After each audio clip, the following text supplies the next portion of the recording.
नमस्कार, flowers in kitchen garden channel पर मैं कविता आप सभी दोस्तों का फिर से बहुत बहुत स्वागत करती हूँ और आपके सामने उपस्थित हूँ फिर से एक नया वीडियो, एक नई जानकारी लेकर, जिसमें हम तेज पत्ता प्लांट को हार्वेस्ट भी करेंगे और उसके बारे में कुछ बातें भी करेंगे।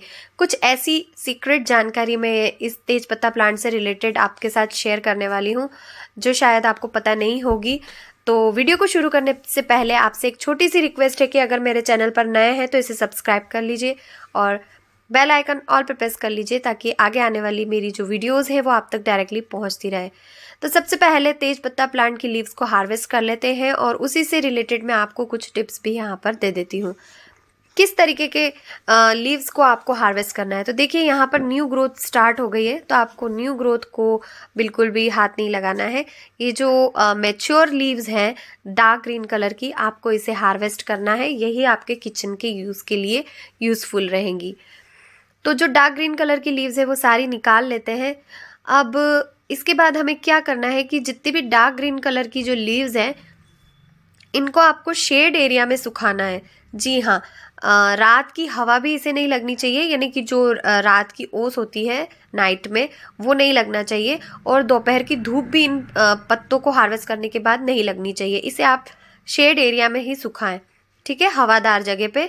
और ये पत्ते ज़्यादा ब्राउन होने के बाद हम हार्वेस्ट क्यों नहीं कर सकते, क्योंकि पता नहीं ऐसा क्यों कहते हैं कि अगर ये पत्ते अपने प्लांट पर ही ब्राउन हो जाते हैं ना तो उनमें कोई टेस्ट नहीं होता है। आई थिंक सनलाइट की वजह से ऐसा होता है, इसीलिए कहते हैं कि सनलाइट में आप इसे ना सुखाएं।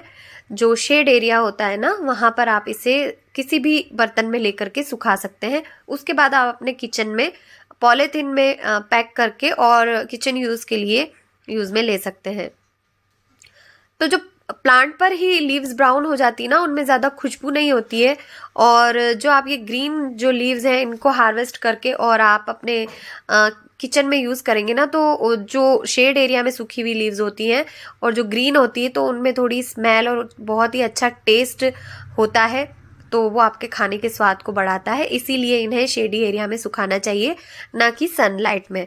सनलाइट में चाहे वो प्लांट पर सूखे या किसी भी बर्तन में सूखे हार्वेस्ट करने के बाद, दोनों ही सूरत में वो कभी भी आपको वो टेस्ट और वो स्वाद नहीं दे पाएगा जो शेडी एरिया में सुखाने पर मिल पाता है। तो ये तो हो गई इसकी हार्वेस्टिंग से रिलेटेड, और मेरी बेटी काफ़ी एक्साइटेड है लीव्स को तोड़ने के लिए। और ये देखिए यहाँ पर न्यू ग्रोथ स्टार्ट हो गई है, तो हर सीज़न चेंज होने पर आपको इसकी लीव्स, अगर आपको न्यू ग्रोथ दिखाई देना तो पुरानी लीव्स को जल्दी से हार्वेस्ट कर लीजिए।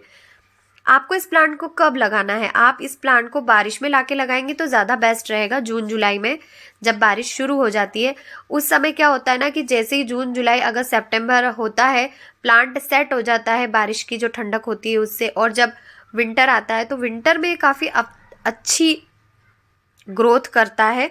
और जब ज़्यादा विंटर आ जाता है ना तब थोड़ा प्रॉब्लम आती है, थोड़ा डॉर्मेंट हो जाता है, लेकिन फरवरी में देखिए इसमें वापस से ग्रोथ दिखने लग गई है।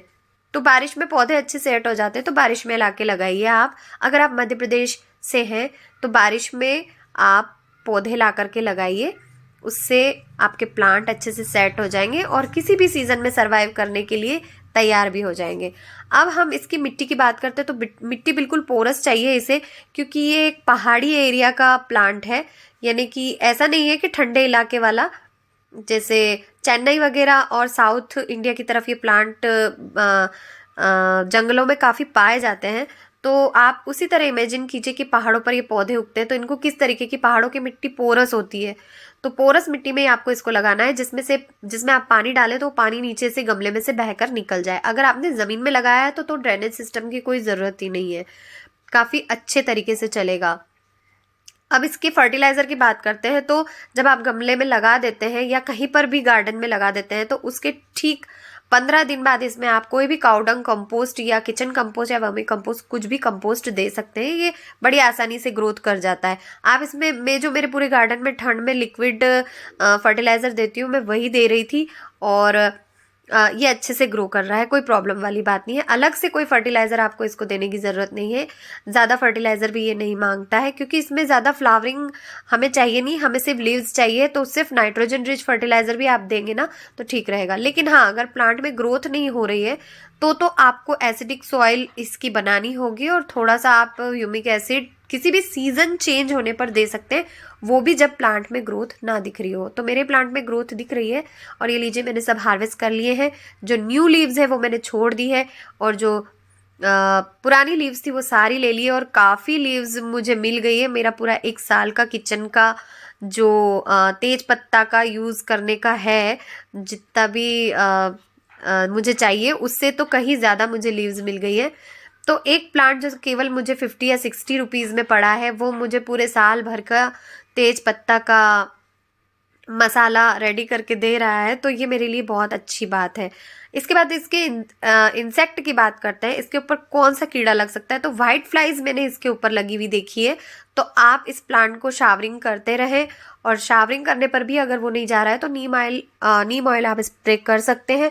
बहुत ही इजीली नीम ऑयल से ये साफ़ हो जाता है। अगर नीम ऑयल से भी नहीं हो रहा है तो आप उसमें नीम ऑयल में 1 लीटर पानी में नीम ऑयल डालें और नीम उसी के हिसाब से आधा चम्मच आप उसमें बेकिंग सोडा डालें और 1 लीटर पानी में, और नीम ऑयल और बेकिंग सोडा का जो मिक्सचर रहेगा उससे स्प्रे करें तो डेफिनेटली सफ़ेद मक्खी आपकी चली जाएगी। तो आई होप आज का ये वीडियो आपको पसंद आया होगा, जानकारी पसंद आई होगी। वीडियो पसंद आया तो वीडियो को लाइक कीजिएगा, शेयर कीजिएगा और ये हार्वेस्टिंग भी आपको बहुत पसंद आई होगी तो ज़रूर शेयर कीजिएगा और मेरे चैनल पर नए हैं तो सब्सक्राइब ज़रूर कीजिएगा। अगर आप मुझसे और भी कुछ जानकारी चाहते हैं तो प्लीज़ कमेंट करके पूछ सकते हैं, मैं आपके सवालों के जवाब ज़रूर दूंगी। और मेरे चैनल पर नए हैं तो सब्सक्राइब ज़रूर कीजिएगा, बेल आइकन ऑल पर प्रेस कीजिएगा ताकि आगे आने वाली वीडियो की नोटिफिकेशन आप तक डायरेक्टली पहुंचती रहे। मिलते हैं नेक्स्ट वीडियो में फिर किसी नई जानकारी के साथ, तब तक के लिए बाय, टेक केयर, जय श्री कृष्णा।